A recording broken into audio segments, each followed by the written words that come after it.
hoy se conmemora el Día Mundial para Erradicar la Pobreza. El objetivo es que la sociedad se una para evitar actos de exclusión a las personas más vulnerables.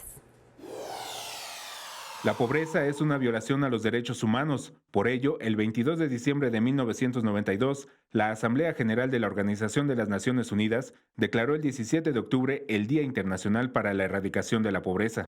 Este es un tema sensible para todos los países y acabar con el problema se convirtió en el objetivo número 1 de la Agenda por el Desarrollo Sostenible 2030 de las Naciones Unidas.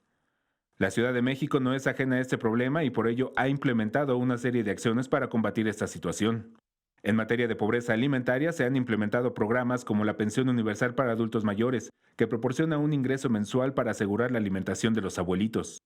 Programas como comedores comunitarios, populares y públicos diariamente ofrecen más de 72,000 comidas completas, suficientes, balanceadas, nutritivas y culturalmente aceptables. Esto solo por mencionar algunas de las medidas puestas en marcha. La política social del Gobierno de la Ciudad de México, a través de los programas sociales, buscan la reducción de la pobreza en todas sus dimensiones, justicia y derechos sociales y la identificación de la población vulnerable.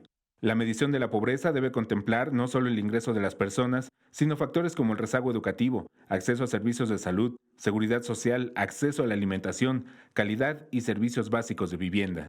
Alberto Álvarez Santana, 21 Noticias.